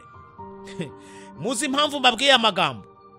Abantu batangirana umurimo, bamwe bakigendera ba Dema, bakajya gushaka ubutunzi, biyibagije inshingano y'icyo bahamagariwe. Abandi bakagumana bagakora umurimo. Reka mbabwire, hari n'abagizi ba nabi bagenda bagasebya ibyo babagamo, bakabivamo nka Alexandre bataye ba Pawulo, ba Dema bamusigiye mu murimo, baragenda, ariko ntibyabujije umurimo w'Imana gukomeza. Ngiki cyo nkundira Imana. Turangije kuvuga ku baprotestani, uyu munsi tugiye kwinjira ku bakatolike. Ariko tutarava ku baprotestani, nababwira ibintu bike mwa baprotestani mwe. kugira izina mu gitabo cy'itoro ntacyo bivuze, kandi kugira izina ry'uko muriho kandi muri intumbi mubitekerezeho. Gusa icyizere nuko harimo bamwe batanduje amakanzu yabo, nicyo cyiza. Harimo abaprotestani bake bakomeje kwegera Imana, bakomeje kuba imbere y'Imana, batanduje amakanzu yabo. Amasezerano yango arahari ngo abo bazagendana n'umukiza wabo. Gusa murasabwa kuba maso, mukaganduka, mugahinduka mu bitekerezo bya Ijuru. Hano igice cya 3 ku murongo wa 1 kugeza kwa 6 nibwo muzaba amahoro. Mbere yuko ninjira mu bakatolika, ndashaka abanteza amatwi bumva ibi ubutumwa mpetse. Ndashaka ko muzazabwitiranya, ndashaka ko mubumenya neza. Si bwa bundi usanga bamwe bavuga ngo barakuvuze, baragusebya, bakuryanira n'inzara, ariko Imana iraje ibirangize neza. Na Moridekayi bamutambagije aho bamusebereje. Haleluya, amen. Ubwo si bwo butumwa mpetse, si bwo, ntabwo ari bwo butumwa bweza. Ubu amarozi yarakoreshejwe, ibitega na za nyabingi, abazimu baraje, baroherejwe, bagutumye amahembe biranga. Icyo baguciriye Imana iraje igisibe, maze gucira icyanzu, iragisibye, irakirangije. Ishimwe ni ry'Imana. Nyumvira ubwo butumwa, ubwo si bwo mpetse, ntabwo ari bwo. Ibitangaza birakorwa. Oh haleluya! 2 bamaze gukira, 8 baratambuka, 10 bahawe buruse, abandi babonye akazi. Muzanyihanganira ubwo butumwa ntabwo muzigira mwumva bukomoka mu kanwa kanjye. Hari abandi babufite, nibashishikare nababwira iki. Shaka kubamenyesha ko jewe sindi umuseminare ngo nge nkoresha ya mvugo y'abapadiri n'abasenyeri bose bavuga kimwe, kuko babibatoje maze bagahenga mape, bakavuga wagira ngo n'abantu utamenye batagatifu. Nta Ukaristiya ntwaye mu ntoki cyangwa mu kanwa ngo ngende nigengesera. Oya, oya. Ubutumwa abantu bakeneye kumva ubu ngubu ntabwo bwerekeza kuri ibyo. Nububereka imfuruka bihishemo mu bugome n'ubunyabyaha bwo kwanga Imana, n'ahantu mu bikari baje bakipfurika mu nyigisho zipfuye, abantu bakavumburwa aho ngaho kugira ngo bayegere umukiza, bamusange, abashe kubakiza. Ari ikintu cyantangaje. Hari imijyi imwe n'imwe nagiye nsura yo muri East Africa, muri bihugu by'iburasirazuba ibingibi, buri wese ugasanga afite ikintu bita newspaper, ikinyamakuru aragenda asoma mu nzira, umuzi ko Afrika yabaye iciro ry'imigani, ngo iyo ushaka guhisha ikintu umunyafurika ugishyira mu bitabo, ngo nta muco wo gusoma bagira. Umupastor umwe yarapfuye ariko niwe yizize. Umuntu yaduhaye igitekerezo cy'umupasitori, abantu baramugambaniye, maze barangije bakora akanama, undi abumva baravuga ngo uriya mupasitori narangiza kubwiriza tuze kugenda tumufate, icyigisho kirangiye niturangiza tumwica. Ibyo bapfaga simbizi. Uwo muntu abyumvise aragenda yandika akandiko. Pastor atangiye icyigisho arakamuha, aho kugira ngo agasoma agashyira mu mufuka. Ko gapapuro kari kanditseho ngo iki? Kari kanditseho ngo pasitori, nutangira icyigisho urebe ukuntu wajijisha, maze uve ku ruhimbi, bagire ngo uri buhagaruke, uhunge, ukize amagara yawe, kuko inama yakozwe nayumvise. Numvise abantu barimo kukugambanira bavuga ko nurangiza icyigisho bari bukwice. Pasitori agapapuro agakubise mu mufuka, arabwirije, arahanishije kugeza igihe arangije icyigisho. Akimara kurangiza icyigisho, pasitori yarafashwe, bamutera inkota, arapfa. Icyatangaje abantu, igihe bari bamufashe avirana arimo kuva mu mwuka, amaze kurangiza neza, basanze mu mufuka we harimo agapapuro kamubwira ngo pasitori nutangira icyigisho ujijisha ugicemo kabiri nurangiza wigendere kuko abari bukwice barahari kandi barakwica urangije icyigisho kiza amagara yawe. Uwo muntu yazize iki ubundi? Yazize iki niba mubyumva? Hari umugani mu gifaransa bavuga ngo bon chien chasse de race on hérite généralement des qualités de sa famille. Abantu ho bavukiye bakahigira ibintu bazi neza ko biva ku Mana, bigatuma bagenda bagahengama bagapfa ubwenge ku buryo kubavana muri uyo myumvire ubu birimo gusaba imbaraga. Ariko reka mabwire, buzira kugira ngo uba ahantu, numara kuba ahantu uhigira ibintu uzi ngo ni iby'Imana bikwica ubwenge kugira ngo bazakuzahure bakuvanaho, bikaba bisaba imbaraga z'indenga kamere. Harango bon chien chasse de race nukuvuga on hérite généralement des qualités de sa famille. Aho warerewe ibyo wabayemo biragenda bikakokama bikakwica ukaba icyo ugasa n'icyaho wavuye n'icyaho wabaye. Mwige gusoma nubwo atari umuco wacu, mubyige. Nababwiye ba protestanti bagira ibitabo bike, abagatulika n'abadive mugira ibitabo byinshi. Njya mbabazwa cyane nuko mutajya mubisoma. Umuntu akavuga ibyo yasomyemo ukabona muratangaye muri ba nyirabyo. Fite ubwoba icyo kintu nakibabwiye yuko iyo mizingo n'ibyo bitabo mufite bizababanziriza kwinjira mu munwa wa gihonomo, hasigaye noneho mukazacirwa witeka. Mufate ibyo bitabo biri muri ayo madini yanyu, mwicare mu bisome, muvane ibigawa mu by'ukuri, ukuri mugukomereho, maze mwitegure Yesu ugiye kuza. Muraramuka mutabikoze ni akazi kanyu gusa. Musesenguza ubwenge amagambo mbabwira kuko ari ayo nasomye, sayo mpimba, nayo nasomye. Ibitabo ndabifite. Umupadiri umwe, ntabwo navuga agace ayoboramo, yarambwiye ngo ukomeze utubwire kuko ibyo uvuga ari ukuri. Ati natangajwe n'ibintu wavuze ku idini ryacu, nasesengura nakurikirana ngasanga iyo myizere niyo dufite. Ntuzigere uhisha ukuri. Twaganira umwanya munini, cyokora cyarambwira ngo uzambikire ibanga, ntuzigere umvuga. Ntabwo nkuvuze nkubikiye ibanga, sinavuga naho uyobora. Bararabagushahuye. Umupastor umwe wo muri ADPR yarambwiye tubungubu tuyoborwa n'amabandi, niyatuyobora shira ukuri ahagaragara. Imana ishimwe, bamwe bakabyanga abandi bakabyemera. Hari itsinda rito risengera muri kiliziya imwe muri uyu mujyi wa Kigali, ryarantelefone rirambaza ngo ko wari umaze iminsi utwigisha iby'ubuhanuzi, twajyaga twicara agatsinda kacu dusengeramo tugakurikira, twumvise ibyo usobanura ku itorero ryacu kuri kiliziya yacu ari ukuri, twari tumaze guhuguka, tumaze kumenya byinshi. Niki cyagucecekesheje? Ndababwira nti nta kindi, ni amafaranga nabuze. Barambwira ngo tuzagusengera, Imana izaguha amafaranga, uzongera usubireho uduhugure uko kuri tukumenye. Narabashimye. Buriya rero we nupinga, nusuzugura, niwanga, ntuzagira ngo abantu bose bapfuye urupfu nk'urwupfuye. Byo uzabishyire mu bwongo bwawe, uzabimenye. Umugano w'igifaransa umwe uravuga ngo la fin chasse le loup hors du bois. Mu gifaransa barabusobanura ngo la nécessité contre les hommes à faire des choses qui ne sont pas de leur goût.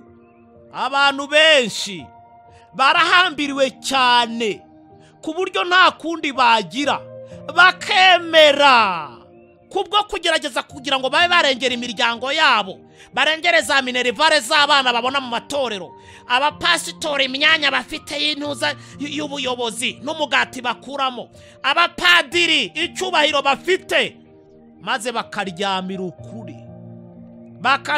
ukuri. Nyamara yamaze kubona, bamaze kwibonera ko ibyo barimo ari ubuyobe. Reka mbabwire, baba bo muri kumwe n'abo muyobora, mumaze kubona ko ari ubuyobe, mukiza amagara yanyu, mushakisha ukuri. Musozi umwemerutse kujya gusengeraho, mpahurira n'itsinda ry'abayobozi baturutse muri Zion Temple kwa Gitwaza, abandi baturutse kwa Masasu. Bampa ijambo ngo nigishe. Umwe yarababwiye ati mbonye umuntu hariya mubona ku mutwe wahanditse icyapa ngo uyu ni umukozi wanjye. Batigira icyo tubwira. Amagambo nabigishije barambwiye ati biduteye ubwoba ko tubonye ushenye imyizerere y'ishingiro ry'amatorero yacu. Ati ubu tuzabigenza dute? Ndabwira ngo mukore iki ijambo ry'Imana risaba. Ati yewe ati birakomeye, mbabajije umugambi bafite, barambwira batereka da amatoro yacu ni ibigugu, ntabwo yabasha kujya ku murongo mwiza ngo bishoboke, yaragoramye uhereye kera, tuzabyihorera, uzashaka azakiza ubuzima bwe, azakiza ubugingo bwe. Reka ngaruke. Gatolika, Kiliziya Gatolika ikomoka he? Gatikisimi iravuga ngo ikomoka ku ntumwa. Ntabwo ikomoka ku ntumwa, ngiye kubabwira aho Kiliziya Gatolika ifite icyicaro i Roma, i Vatikani, aho ikomoka. Mbere ya byose reka mbanze mbabwire Roma ubundi, kuko tuvuga ngo Roma nyirisitu. Roma ikomoka he? Iby'uwo mujyi wa Roma reka mbibabwire muri make. Yahanzwe n'umugabo bita Romirisi mu mwaka 753 mbere ya Kirisitu. Uyu mugabo Romirisi ni nawe waje kuba umwami waho wa mbere. Yaje kwaguka, ubwo ndavuga Roma, igeze ubwo itegeka Ubutaliyani muzi ko ariho harimo icyicaro cya Kiliziya Gatolika i Vatikani. Itegeka Ubutaliyani bwose ndetse n'ibihugu by'i Burayi bikikije inyanja ya Mediterane.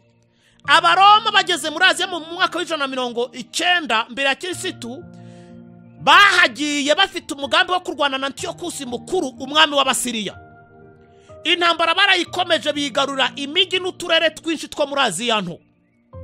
Mu mwaka 63 mbere ya Kirisitu, intambara zo kubohoza aho Seleukusi yayoboraga zarwanywe n'uwo bitaga Pompe. None intambara z'Abagiriki zo dusoma muri Daniel igice cya 11 zari zarashegesha Abayuda mu buryo budasanzwe. Abaroma bageze ku butegetsi babashyiriraho leta yabo, maze baratangira barigenga. Muri ibyo bihe by'izo ntambara nako kaduruvayo i Roma byaracikaga. Nuko ako kaduruvayo gatuma bashyiraho icyo bise triyumvira ya mbere, yayoborwaga na Kayizari, Pompe na Crassus. Ndashaka mwumva babami. Kayizari, Pompe na Crassus. Kayizari yaje gukomera nyuma y'urupfu rwa Crassus no gutsindwa kwa Pompe. Ubwo hasigaye nde mu bami bayoboraga Roma? Hasigaye Kayizari. Murumva inkomoko Roma turimo kuvuga? Murumva abakayizari ukuntu baje?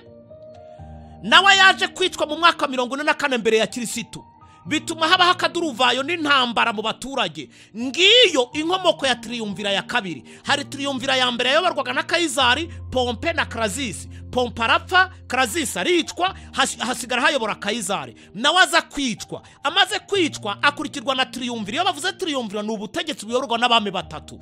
Iyo triyumvira ya kabiri yayobowe n'uwo bita Antoine, Octave na Lepide.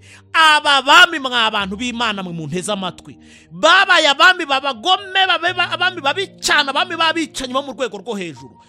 Iyi triyumvira y'aba bami b'Abakayizari, Octave, Lepide na Antoine yakurikiweho n'uwo bita Kayizari Augusto. Noneho ubu dutangiye kugendana ku ngoma y'uyu Kayizari Augusto. Niho Yesu yavutse, niho habaye ibarura i Yerusalemu. Muyisome muri Luka igice cya 2 umurongo wa mbere. Uwo Kayizari Augusto akurikirwa na Tiberiyo. Ku ngoma ya Tiberiyo niho Yesu yabambwe. Yesu yishwe ku ngoma ya Tiberiyo. Nukuvuga ngo urukurikirane rw'abo bakayizari ko turimo kugenda tubavuga, nta cyiza na kimwe cyababonetseho. Ni impfu, kwica, kurimbura, kugira nabi. Kayizari Tiberiyo yasimbuwe na Kayizari Claude, niwe wishe Yakobo. Mwumva icyo kintu? Kayizari Claude amaze kuvaho yasimbuwe na Kayizari Nero, niwe wishe Petero na Yohana. Anazwiho kuba yaratwitse umujyi wa Roma, arangije abeshya rubanda ko watwitswe n'Abakirisitu.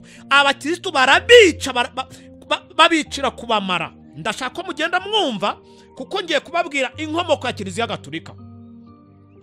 Twakomeje. Kayizari Nero amaze kuvaho no gutwika uwo murwa, yaje ku ngoma ya Titus. Noneho wakurikiyeho niwe warimbuye umurwa wa Yerusalemu mu mwaka wa 70. Mugira ngo ni ibigori yarabashiriye? Mugira ngo ni imiceri yarabashiriye? Muri uwo mwaka wa 70 inkota yaravugirije, Abayuda barapfa. Cyakora ikibabaje nuko aba batabye bapfe bavuga ngo kabode, ngo tumenye neza ko nta bwiza bw'Uwiteka bukiri kuri twebwe. Abakayizari babicanye, abakayizari b'inkora amaraso, barapfuye. Uje usimbuye undi nawe ati nkica kurusha uwa mbere, usimbuye undi ati nkica kurusha uwa mbere. Nguko uko Magishimini yakurikiyeho.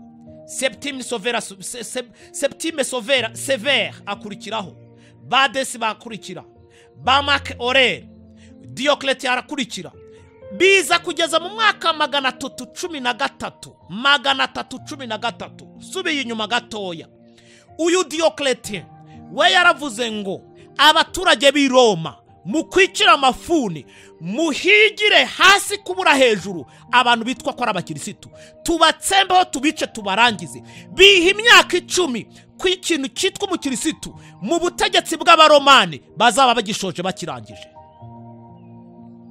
Yarinze afata bamaze mu mwaka 313 hima umwami w'abami umukayizari Constantino amaze kwima. Ikintu yakoze gikomeye yahise ashyiraho icyo bise Pax Romana. Pax Romana bisobanura mu gifaransa Peromene mu kinyarwanda bisobanura amahoro yimitswe cyangwa se azanywe n'abaromani. Constantino azana amahoro, yimika amahoro, azana politike y'ubumwe n'ubwiyunge, afata abicwaga n'ababicaga agerageza kubashyira hamwe, asaba abicwaga ngo bimwe mu migenzo mwari mufite mugerageze koroshya, mudohore, namwe mwabaturage b'i Roma namwe mugira ibyo mudohora kugira ngo ubumwe bwiza bugerweho. Hari abantu bashishoza les Vaudois, abaje kuvamo les Vaudois du Piémont, abavaudois bahita bahunga bigira mu misozi hagati y'imisozi y'Ubutaliyani n'Ubufaransa, maze hasigara indiri y'abapagani bafite amateka y'ubwicanyi, babunga n'abakirisito gito, bangaga iby'Imana, babigiyemo biguru ntege, n'abatarahunze ngo bagende bajya mu misozi basanga abaprotestani bene wabo, maze biyungira hamwe. Reka mbabwire icyavuye muri urwo rucangi rw'abapagani n'abakirisito. Njya mbabazwa cyane nuko abantu batiga amateka. Ubwo rero niba utiga amateka uzareka bayakwigiye bayagusobanura, utega amatwi ukurikiza ibyo wumva. Niba utabasha gusoma ceceka bagusomere, ariko niba gusomera kuko wananiwe kwisomera ntuzajye impaka z'ibintu utazi. Abafaransa baravuze ngo si tu ne lis pas tais-toi, niba udasoma funga umunwa. Barongera ngo celui qui ne lit pas n'a pas de mot à dire. Niba utajya usoma nta n'ijambo ufite ryo kugira icyo uvugira mu bantu. Ndashaka kugira ngo mwumve neza, kuko hari igihe umuntu avuga amagambo yasomye abantu ngo ibyo ntabwo twari bwabyumve, ngo ibyo ni inzaduka mubitunze mu bitabo byanyu. Politike y'ubumwe n'ubwiyunge mwumve icyo yakoze, icyo gihiriri cy'abapagani cyazanye akaga gakomeye cyane. Ibyo abapagani bizeraga baraje barabyinjiza neza mu mihango ya gikirisitu, maze iby'Imana bihinduka amatora, demokarasi icengezwa. Ubwo abavuye mu bupagani bakora amatora bagatsinda, kuko dore ko aribo bari benshi. Uko niko umubatizo bawukoreye amatora, abantu batangira kubatizwa ku gahanga muri Bibiliya bitemewe. Uko niko kwinjira kw'imihango ya gipagani mu itorero ryari w'icyo gihe rigizwe n'izo nkoramahano z'abicanyi b'abapagani binjijwe n'abakayizari, byakorewe amatora, imihango yinjira gake gake. Bibiliya iteshwa agaciro ubwo. Muri icyo gihiriri cy'iyo ndiri y'abapagani bivanze n'abakirisitu gito bataye Imana, niba bakomeje barazamuka noneho kugeza igihe, mwumve, ndashaka kujya mu nyumve neza, kugeza igihe icyo gihiriri gitangiye kwishakamo abayobozi n'abazajya bahagararira abandi, bagashinga iyobokamana. Muri uko gushinga iyobokamana nibiba ngombwa zabibasesengurira, noneho mbyinjiremo neza. biza no kugera igihe bashingwa noneho n'ibya politike n'iyobokamana barabivangavanga. Bamaze kubivangavanga, ubwo ni ko iyo myaka irimo kugenda ikura. Turi muri za 400 biragenda intambara ziratangiye mu Burayi. Noneho babami batowe, babandi batowe ngo bahagararira ubukirisitu, bacomekanye bafatanye n'ubu politike na politike. Ngaho ahavuye inkomoko y'abapapa baje kwima neza no kugira icicaro impuza i Vatikani. Ubwo abitwa abastrogoti, abavandare n'abaheruri bari bamaze gutsindwa neza, noneho umupapa ababonye ijambo, ubupapa babonye icicaro. Kiliziya Gatolika birakomeye, ibifasha imbaraga. Ngiyi inkomoko yayo. Ni mundiri, ndasubiramo, ni mundiri y'abagome bataye Imana b'abapagani b'i Roma. Ni mu gicangi cy'abagomeramana biyunze n'abapagani, maze barangije bitoramo abayobozi. Abo nibo baje gutanga intango, cyangwa se nibo baje gukomokwaho n'abapapa. Ndashaka ko mwumva iki biriya musoma banababwira muri za kiliziya ngo bakomoka ku ntumwa. Ibyo si byo. Intumwa zari zimaze gupfa hari hashize ibinyejana birenga 4. Abangaba aho bakomoka naho mbasobanuriye. Murabyumva neza. Baje rero, baje baterero, baje nk'iyagatera. Papa baje nk'iyagatera. Baje guhagararira Kiliziya Gatolika, niyo tutangiye inkomoko yayo naho ituruka. Baza nk'iyagatera. Muri dictionnaire ecclésiastique, kuri rubrique ya catholique romain, Risius Ferrari intitulé Prompta Bibliotheca, volume ya 5 ya 6, ku page 438 kugeza kuri 442, sous la rubrique pape, ahavuga iby'umupapa. Mu cyongereza niho ngo The Catholic Encyclopedia edition yasohotse mu 1913, volume ya 5 ya 6, page 48. Hose hari ibintu bimwe. Une véritable encyclopédie de connaissances religieuses, une source précieuse d'information. Aho dukura makuru nyayo yizewe y'ibyakozwe muri icyo gitabo. Basobanura icyo bise infaillibilité du pape, ukudacumura kwa papa. Ni ikimanuka se? Ni ikimanuka ko ari umuntu nk'abandi? Ku kagingo ka kabiri karaho ngaho karavuga ngo le pape est d'une telle dignité et d'exaltation qu'il n'est pas homme ordinaire mais plutôt comme Dieu et vicaire de Dieu. Umupapa buri ubwo tumubona ntabwo ari umuntu usanzwe. Umuyobozi wa Kiliziya Gatolika si umuntu usanzwe abantu batazamwitiranya. Asa n'Imana ndetse ni n'umusimbura w'umwana w'Imana hano ku isi. 3, amagambo yanditse aravuga ngo le pape est couronné d'une triple couronne en tant que roi du ciel, de la terre et des régions obscures. Nguko tumubona kuriya afite ikamba rikubiye mu bushobozi n'ubutware bwaho bugarukira mw'Ijuru, kw'isi ndetse n'ikuzimu. Muranyumvira mwumva icyakane. Ubwo barimo guhayagiza cyangwa se gushimagiza cyangwa se guha ibyubahiro umuyobozi uvuye muri iyi ndiri y'aba bantu. Icyakane, que si il était possible aux anges de se tromper en manière de foi ou de s'y opposer, il pourrait être jugé et excommunié par le pape.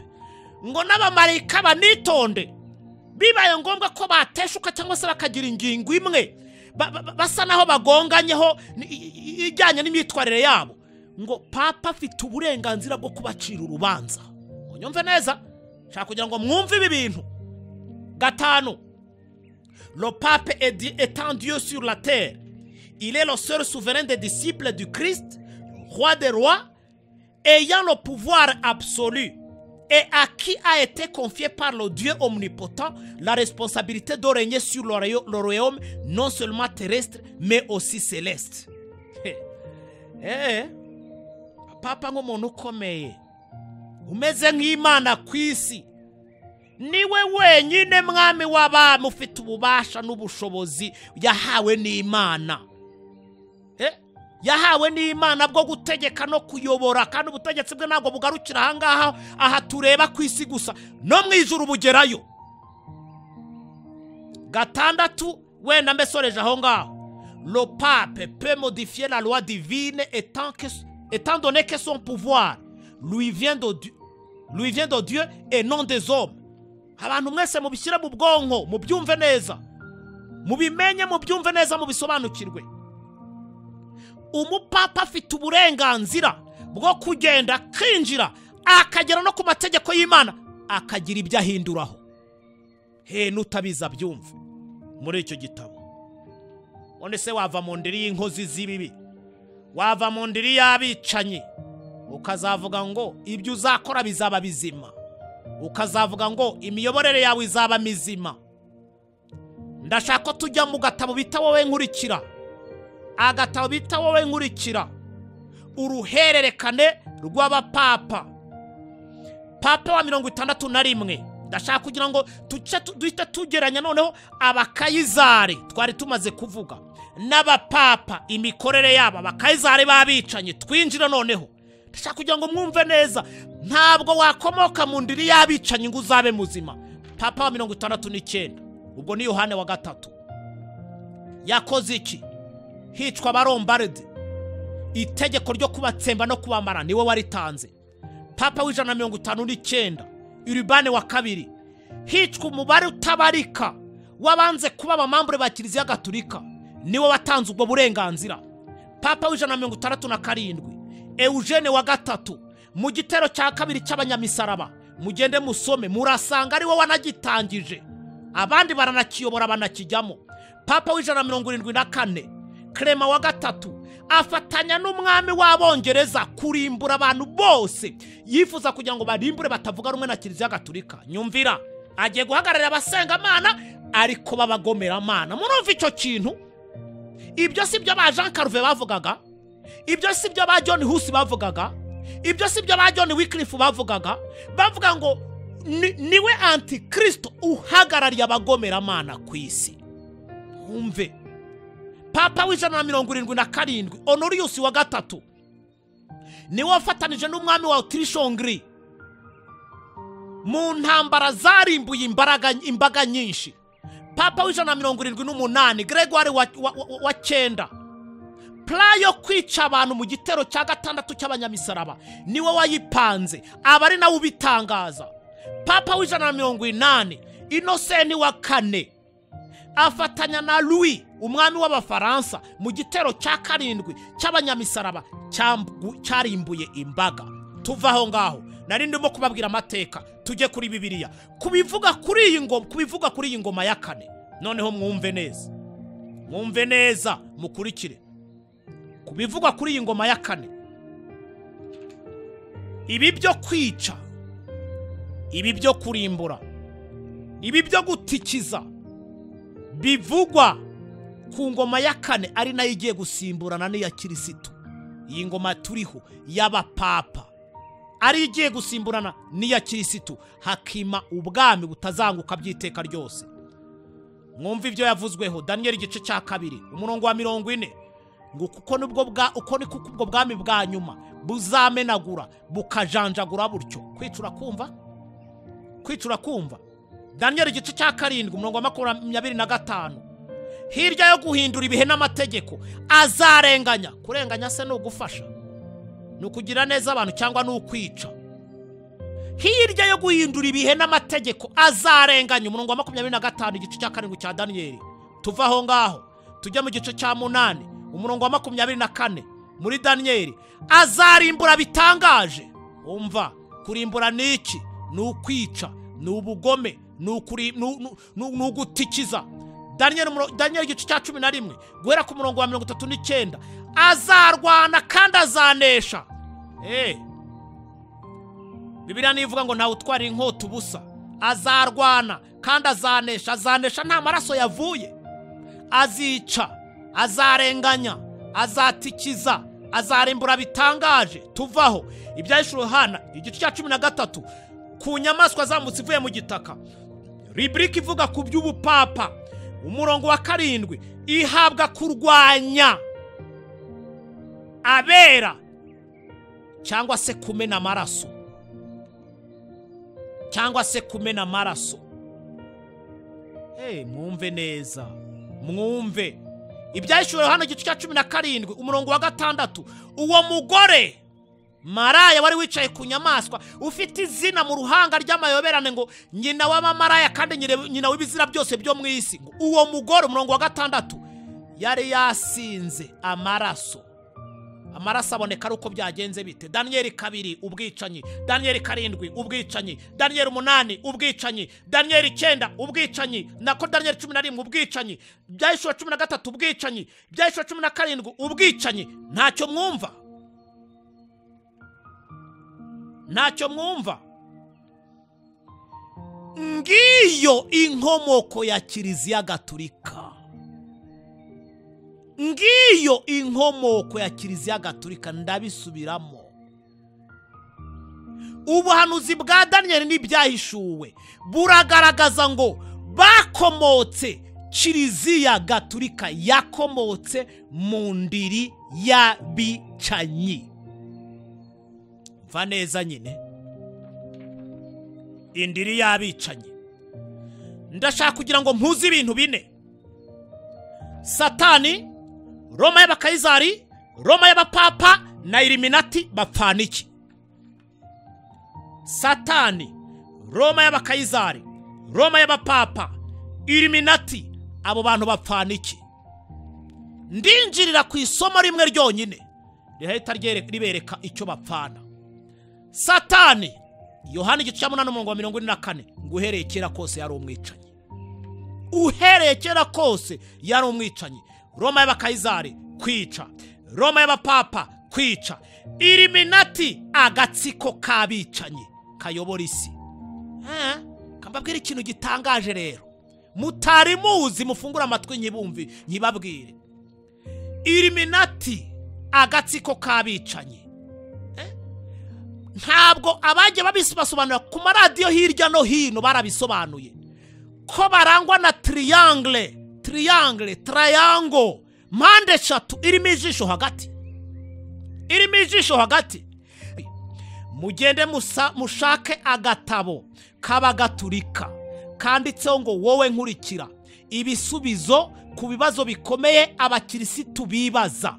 Urebe ku ipaje ya 4 urahasanga triangle irimo ijisho nkiriya ikimenyetso cya Illuminati. Ngiki cyo Satani, abakayizari, abapapa na Illuminati bapfana, bose n'abicanyi. Aho ngaho kangere ku musozo, sigaye iminota 3. Ndashaka kubwira abantu batariyunga n'Imana, bazi neza ko nta masezerano bafitanye n'Uwiteka, bavuga iby'imbabazi z'Imana bakumva ntibumva ibyo ari byo, bavuga uko Imana ibabarira bakumva ntibazi icyo ari cyo, bavuga uko Imana itanga amasezerano bakumva ntibumva ibyo ari byo. Ntawe muhima, mwicare mubizi, ntawe muhima. Muzanasobanukirwa neza nicyo bita imbabazi, ari uko amahirwe abantu bagenewe ageze ku musozo. Nyamuneka reka mbasaba ikintu kimwe, nimwakira imbabazi z'Imana hakiri kare. Inzira mwarayibwiwe kenshi kuri iyi radiyo, buryo umuntu agomba gukora umwiherero we, akagenda akegera Imana akayisaba kugira ngo ihishure amakosa yakoze, ihishure ibyaha bye, itsinde umutima we, imwemeze abone uburyo yamanika asaba Imana imbabazi, yicara afite imbabazi z'Imana, afitanye amasezerano n'Imana. Si nicyo gusa, ndasaba biyunze n'Imana namwe abafitanye amasezerano n'Imana, kwimwe mu nkingi bagenga mwite kandi muyimenye neza, muyisobanukirwe icengere mu bwonko bwanyu no gukora umurimo. Muvuga ukuri, mureke ubwo bwoba bwanyu, mwerure ushyira ukuri ahagaragara. Ukuri kuravuga mukanyegera mugahunga mukagira ubwoba, muve muri ubwo bugoryi bwanyu, mushyira ukuri ahagaragara. Nimwe mwahawe ijambo, Imana kandi yiteguye kubana namwe no kubunganira. Yesu ati nzagira isoni namwe zo kubahamya, namwe mugira isoni zo kumpamya. igihe reka mbabwire rero, babwire kandi mbasobanurire, igihe cyo guhagarara imbere y'abantu tubashyeshyenga kirarangiye. Tubabwiza ukuri, tubabwire inkomoko yabo, tubabwire ubugoryi barimo, bagaruke basanga Imana, kandi abantu biyunze n'Imana. Uwo murimo ni uwanyu, nimuwukora muzaba mwujuje inshingano z'icyo mwahamagariwe. Reka dusenge Imana dusoze icyigisho cyacu kwari ukubagaragaza ngo ese ubundi katolike ikomoka he. Uwiteka duhere umugisha mu izina rya Yesu. Reka dusenge. Urakoze Mana yacu, uduhire kandi uduhe kumva neza atari ukumvirana.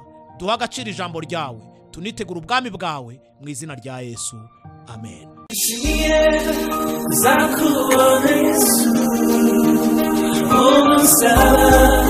Ugarutse kujyana ubuzaba